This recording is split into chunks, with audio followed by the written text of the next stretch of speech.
প্রত্যেককে স্বাগত জানাই আজকের গণিত অনলাইন ক্লাসে। আমি দেবাশিস কুমার দাস।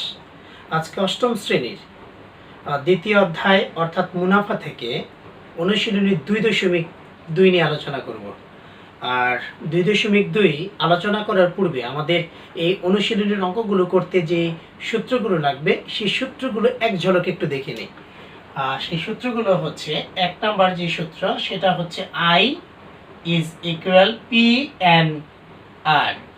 দুই নম্বর যে সূত্র সেটা হচ্ছে C is equal P into 1 plus R whole power N।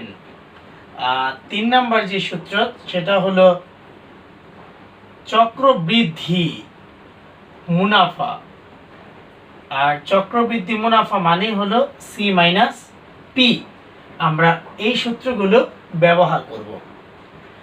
C মানে হচ্ছে চক্রবৃদ্ধি মূলধন, আর চক্রবৃদ্ধি মূলধন থেকে মূলধন বাদ দিয়ে দিলে চক্রবৃদ্ধি মুনাফাটা পাওয়া যায়। আর আই আমরা প্রত্যেকে জানি, আই মানে হচ্ছে পিএনআর অর্থাৎ সরল মুনাফার সূত্র। এই সূত্রগুলো ব্যবহার করে আমরা আজকের অনুশীলনী 2.2 এর অঙ্কগুলো করব। তাহলে চলো সময় নষ্ট না করে আমরা অনুশীলনীতে চলে যাই। তাহলে অনুশীলনীর প্রথমেই দেখো 7 নম্বর যে অঙ্কটা রয়েছে, সেই 7 নম্বর অঙ্কের মধ্যে কি বলছে, বার্ষিক 10% মুনাফায় 8,000 টাকার 3 বছরের চক্রবৃদ্ধি মূলধন কত। সেই চক্রবৃদ্ধি মূলধন বের করতে বলছে, সেটা কত, 10% মুনাফায় 8,000 টাকার 3 বছরের। তাহলে কি কি দেওয়া আছে আমাদের 7 নম্বরে? দেওয়া আছে মূলধন, দেওয়া আছে পি কত টাকা, 8,000 টাকা। এটা আমাদের প্রশ্নে একেবারে সরাসরি উল্লেখ করা আছে। এন এর মান দেওয়া আছে কয় বছর, 3 বছর। এবং আর এর মান দেওয়া আছে কত পার্সেন্ট, 10% মুনাফায়। 10% মানেই হলো 100 ভাগের 10 ভাগ। আর 10কে যদি 100 দ্বারা ভাগ করি তাহলে চলে আসবে 0.1। এখন চক্রবৃদ্ধি মূলধন কত? তাহলে আমরা জানি চক্রবৃদ্ধি মূলধন মানে C, P into 1 plus r whole পাওয়ার এন। তাহলে এখন মান বসাই, পি এর মান হচ্ছে 8,000, 1 প্লাস আর এর মান 2.1 হোল পাওয়ার এন এর মান হচ্ছে 3। তাহলে এখানে হচ্ছে 8,000, একের সাথে যদি 2.1 যোগ করি তাহলে পাই আমরা 1.1 হোল পাওয়ার 3। পাওয়ার 3 মানে কি, এই সংখ্যাটা 3 বার আছে, তাহলে আমরা একটু 3 বার লিখে ফেলি। 1.1 1.1 1.1। এখন আমরা সবগুলো গুণ করে দেখি যে গুণফলটা কত আসে। তাহলে আমাদের করতে হবে হচ্ছে 1.1 কয়বার, 3 বার, গুণ হচ্ছে 8,000। তাহলে আমরা পাই 10,648। তাহলে আমরা পাচ্ছি 10,648। তাহলে এত টাকা। আর সি মানে কি, চক্রবৃদ্ধি মূলধন। অতএব আমরা লিখে দিব যে চক্রবৃদ্ধি মূলধন আমাদের প্রশ্নে যা চেয়েছে 10,648 টাকা। এটাই হলো 7 নম্বরের উত্তর। এখন চলো আমরা 8 নম্বরের অঙ্কটা চলে যাই। বার্ষিক শতকরা 10 টাকা মুনাফায় 5,000 টাকার 3 বছরের সরল মুনাফা ও চক্রবৃদ্ধি মুনাফার পার্থক্য কত হবে সেটা বের করতে বলছে। এখানে কিন্তু আমাদের তাহলে মূলধন হচ্ছে 5,000 টাকা, সময় হচ্ছে 3 বছর, আর মুনাফা হার হচ্ছে 10%। তাহলে আমাদের 8 নাম্বার যে অঙ্কটা করব সেটা করতে গেলে আমাদের যে মানগুলো দেওয়া আছে, তাহলে আমাদের পি এর মান মূলধন দেওয়া আছে হচ্ছে 5,000 টাকা। তাহলে 5,000, সময় 3 বছর একই, আর এর মান হচ্ছে 10%, এটাও ঠিক আছে। তাহলে এখন আমাদের বের করতে হবে সরল মুনাফা এবং চক্রবৃদ্ধি মুনাফা কত। অতএব সরল মুনাফাটা আমরা বের করে ফেলি, সরল মুনাফা। তাহলে সরল মুনাফার সূত্র কি, আই সমান পি এন আর, পি এন আর মান বসাই দিই। পি এর মান হচ্ছে 5,000, এন এর মান হচ্ছে 3 বছর, গুণ আর এর মান হচ্ছে 2.1। 3 5 15, তার মানে এখানে আসবে 150 টাকা। 150 টাকা না 1500 টাকা, একটু দেখে নিই। 1500 টাকা আসবে। তাহলে সেটা হচ্ছে 1500 টাকা সরল মুনাফা। এখন বাকি রয়েছে চক্রবৃদ্ধি মুনাফা। তাহলে চক্র বৃদ্ধি মুনাফা, চক্রবৃদ্ধি মুনাফার সূত্র কিন্তু আমরা জানি সি মাইনাস পি। তাহলে সি এর মান কত? সি এর মান আমরা জানি, সূত্র হচ্ছে P into 1 plus r power N minus হলো পি। এখন কিন্তু আমরা মানগুলো বসাতে পারি। পি এর মান কত? পি এর মান হচ্ছে 5000, 1 প্লাস আর এর মান 2.1, হোল পাওয়ার হচ্ছে 3 মাইনাস পি, পি এর মান হচ্ছে 5000। তাহলে দেখো তো আমরা কত পাই। তাহলে এখান থেকে 5000 আর এটা হচ্ছে 1.1 হোল পাওয়ার 3 5000। তাহলে 5000 এর সাথে 1.1 এর পাওয়ার হচ্ছে 3, তার মানে 3 বার, অর্থাৎ 1.1 পাওয়ার হচ্ছে 3 গুণ হচ্ছে 5000।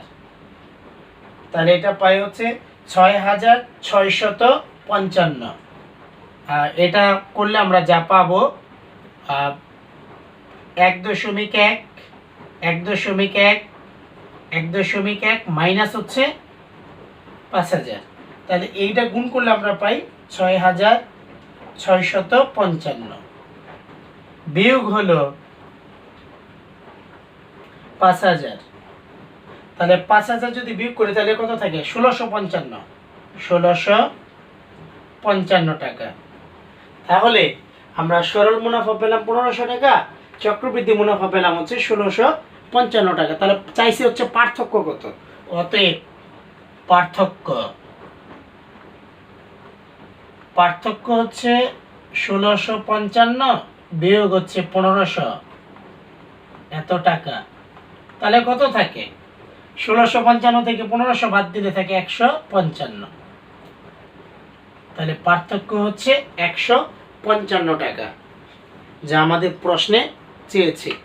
মানে একেবারেই সহজ অঙ্ক, একেবারেই সহজ। আমি কথাটা বারবার বলি, কারণ হচ্ছে প্রশ্নটা তুমি যদি একটু মনোযোগ সহকারে ভালোভাবে পড়ে নাও, কি কি দেওয়া আছে সেটা যদি আইডেন্টিফাই করতে পারো, তাহলে কি প্রশ্নে চাইছে সেটা শুধু বসাই দিলেই পাওয়া যাবে।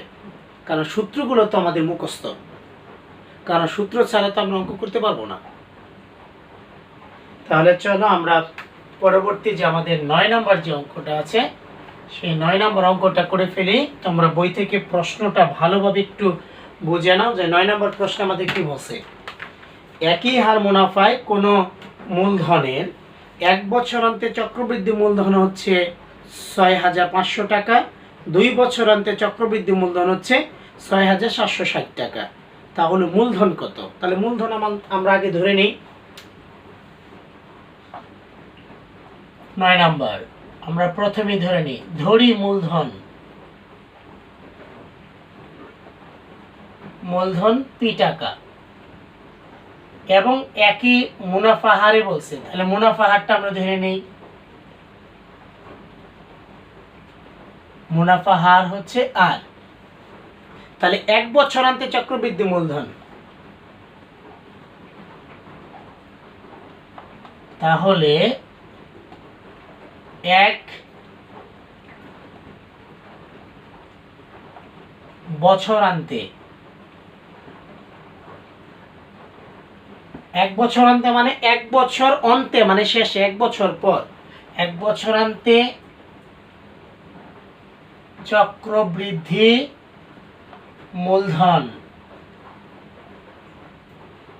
সেটা হচ্ছে পি ইন্টু 1 প্লাস আর পাওয়ার 1, কারণ 1 বছরান্তে, এবং 2 বছরান্তে চক্রবৃদ্ধি মূলধন, তার মানে পি ইন্টু 1 প্লাস আর পাওয়ার হচ্ছে 2। 1 বছরান্তে চক্রবৃদ্ধি মূলধনের মান দেওয়া আছে 6500 টাকা, আর 2 বছরান্তে যেটা দেওয়া আছে হচ্ছে 6,760 টাকা। তাহলে আমরা এখান থেকে প্রশ্ন মতে লিখে ফেলি। তাহলে প্রশ্ন মতে 1 বছরান্তে মানে হচ্ছে P ইন্টু 1 প্লাস আর পাওয়ার 1 সমান হচ্ছে 6,500। তাহলে এটাকে ধরে আমরা 1 নাম্বার সমীকরণ, এবং 2 বছরান্তে P ইন্টু 1 প্লাস আর পাওয়ার 2 সেটা হচ্ছে 6,760 টাকা, 6,760। এটা হলো আমরা ধরে নিই 2 নম্বর সমীকরণ। তাহলে সমীকরণ তো এটা বড়, আর এটা গুণ অবস্থায় আছে, গুণ থাকলে ভাগ করতে হয়। সমীকরণ 2 কে 1 দ্বারা ভাগ করব। তাহলে সমীকরণ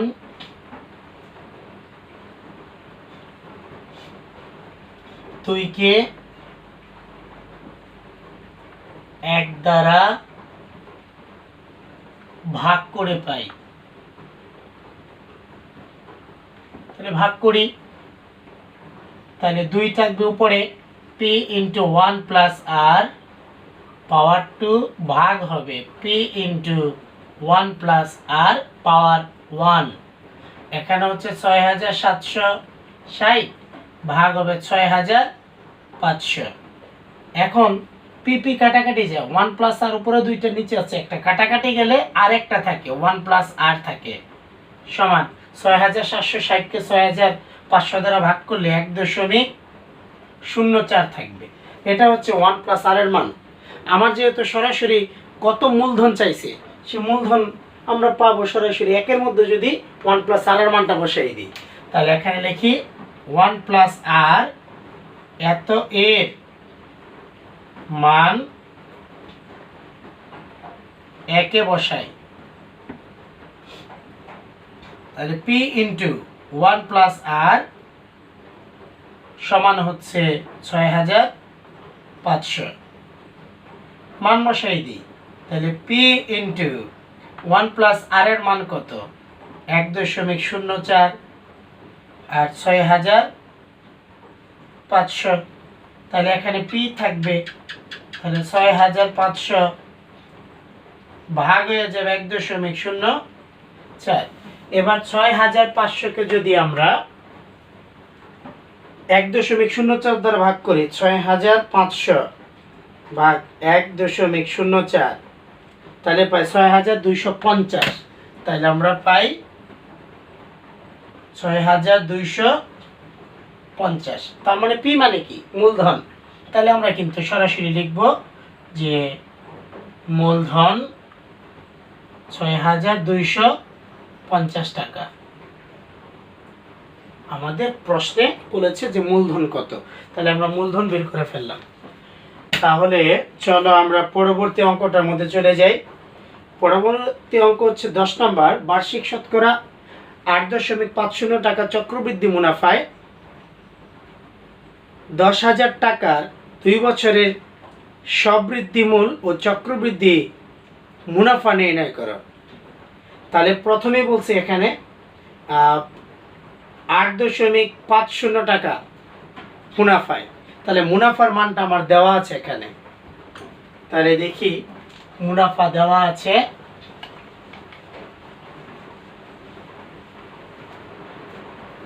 10 নাম্বার। যা যা দেওয়া আছে এটা লিখে ফেলি আগে। দেওয়া আছে 10,000 টাকা হচ্ছে মূলধন, তাহলে P সমান হলো 10,000, 10,000 টাকা। তারপরে বলা আছে হচ্ছে 2 বছরের, N এর মান হলো 2 বছর, এবং R এর মান হচ্ছে কত পার্সেন্ট মুনাফায়, সেটা হচ্ছে 8.50 এত পার্সেন্ট। তার মানে 100 ভাগের 8.50। তাহলে 8.50 কে 100 দ্বারা ভাগ করলে 0.085। এ হলো মানগুলো দেওয়া। এখান থেকে বলছে বের করার জন্য সবৃদ্ধিমূল ও চক্রবৃদ্ধি মুনাফা। সবৃদ্ধিমূল মানে কি? সবৃদ্ধিমূল মানে হলো এখান থেকে যেহেতু চক্রবৃদ্ধি মুনাফায়, তাহলে সবৃদ্ধিমূল মানে হচ্ছে চক্রবৃদ্ধি মূলধন। অতএব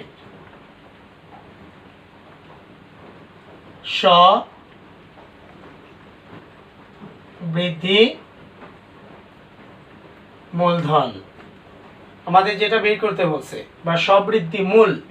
সবৃদ্ধি মূল মানে হচ্ছে C is equal P into 1 plus r power N.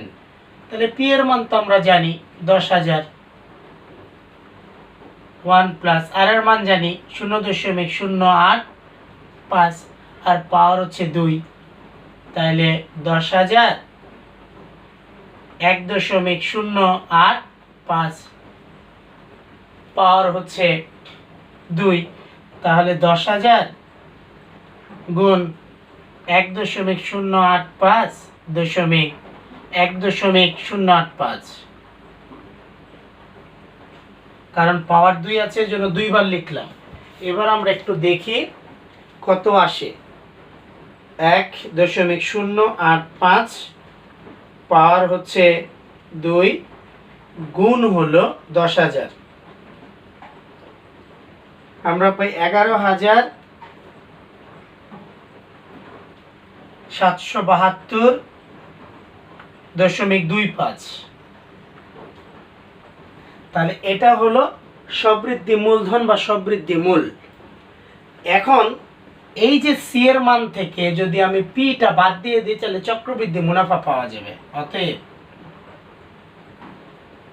চক্রবৃদ্ধি মুনাফা মানে হচ্ছে সি মাইনাস পি। তাহলে সি এর মান তো আমার জানা 11,772.25 মাইনাস হলো 10,000, তাহলে এত টাকা। তাহলে এখানে কত থাকবে 1,772.25 টাকা। তাহলে এটা হলো চক্রবৃদ্ধি মুনাফা আর এটা হলো সবৃদ্ধি মূল বা সবৃদ্ধি মূলধন। তাহলে আমরা দেখতে পেলাম এই অনুশীলনীর প্রত্যেকটা অঙ্কই কিন্তু খুব সহজ। এবার হচ্ছে 11 নম্বর অঙ্ক। কোন শহরের জনসংখ্যা 64 লক্ষ, শহরটির জনসংখ্যা বৃদ্ধির হার প্রতি হাজারে 25 জন। 2 বছর পর ওই শহরের জনসংখ্যা কত হবে? আর আমরা জানি জনসংখ্যা যদি বের করতে হয় তাহলে সেটা কিন্তু চক্রবৃদ্ধি আকারে বাড়ে। জনসংখ্যার জন্য চক্রবৃদ্ধি যে মূলধনের সূত্র সেটা প্রযোজ্য। তাহলে আমাদের 11 নম্বরের মধ্যে হচ্ছে কি কি দেওয়া আছে আমরা আগে দেখি। 11 দেওয়া আছে বর্তমান জনসংখ্যা, আর বর্তমান জনসংখ্যা সেটাই হচ্ছে পি 64 লক্ষ। 64 লক্ষ অর্থাৎ এতজন বর্তমান জনসংখ্যা। তারপরে হলো সময় বলা আছে এন এর মান 2 বছর পর, 2 বছর পর কত হবে, আর জনসংখ্যা বৃদ্ধির হার দেওয়া আছে। জনসংখ্যা বৃদ্ধির হার আর এর মান এখানে কিন্তু দেওয়া আছে হচ্ছে প্রতি হাজারে 25। তার মানে 1000-এর মধ্যে হলো 25 প্রতি হাজারে। প্রশ্নে কিন্তু আমার বলা আছে বৃদ্ধির হার প্রতি হাজারে 25 জন হলে তাহলে শতকরা কত? বৃদ্ধির হার মানে শতকরা, তার মানে এটাকে যদি আমরা 100 দ্বারা গুণ করি তাহলে সেটা হয়ে যায় পার্সেন্ট। তাহলে আমরা দেখে নিই একটু কত হয়। 1 1 2 কেটে দিলাম, তাহলে এখন এটা হয় 2.5 এত পার্সেন্ট। এই পার্সেন্টকে যদি আমরা শতকরায় প্রকাশ করতে চাই 2.5 ভাগ হলো 100, তার মানে কত আসে? তার মানে আসে 0.025। এই হলো জনসংখ্যা বৃদ্ধির হার। তাহলে আমরা জানি C is equal P into 1 plus r whole power হচ্ছে এন। তাহলে পি মানে 64 লক্ষ, 1 + r এর মান হচ্ছে 0.025 আর পাওয়ার হচ্ছে 2, তাহলে 64 লক্ষ আর 1 এর সাথে যদি যোগ করি তাহলে 1.025 পাওয়ার 2, তাহলে 2 বার আসবে। 64 লক্ষর সাথে গুণ হচ্ছে 1.025, 1.025। যদি গুণ করি তাহলে দেখি আমরা কত পাই। 1.025 এর সাথে গুণ হচ্ছে 64 লক্ষ,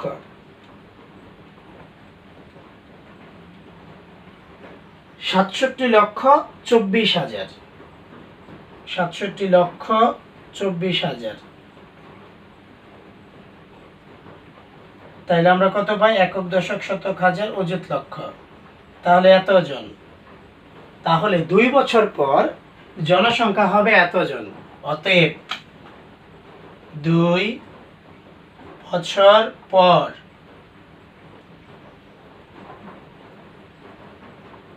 ওই শহরের জনসংখ্যা হবে